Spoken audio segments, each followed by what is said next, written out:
Hello दोस्तों, स्वागत है आपका संदीप कुमार YouTube चैनल में। आज मैं आपको इस वीडियो में ग्रीन क्रोमा को अनबॉक्सिंग करके दिखाऊंगा, जो मैंने अमेज़ॉन पे परचेज़ किया था और इसकी डिलीवरी 4 नवंबर यानी दिवाली के दिन हुई थी। तो इस वीडियो को शुरू करने से पहले जिन लोगों ने मेरे चैनल को सब्सक्राइब नहीं किया वो पहले चैनल सब्सक्राइब कर लें और ज़्यादा से ज़्यादा लाइक, शेयर और कमेंट करें।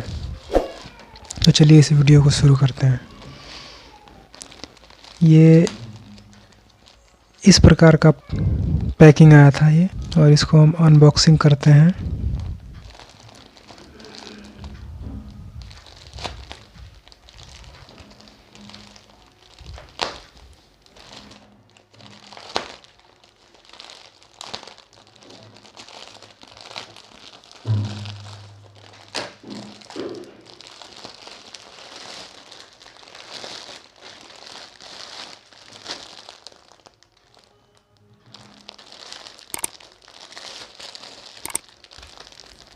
उसके अंदर एक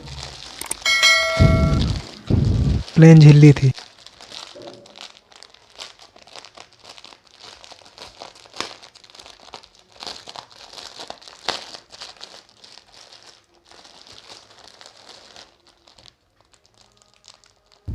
और इसको दीवार में लगाने के लिए कुछ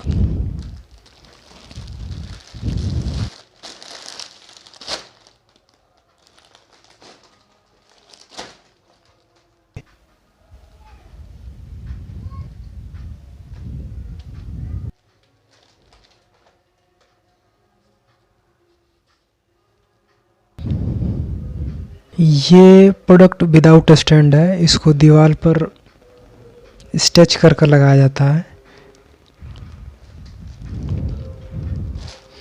मैंने प्रोडक्ट इसलिए परचेज़ किया है क्योंकि इसकी कॉस्ट बहुत ही लो थी। विथ स्टैंड लेने के साथ इसकी कॉस्ट बढ़ जाती। वीडियो देखने के लिए आप सभी लोगों का बहुत बहुत धन्यवाद।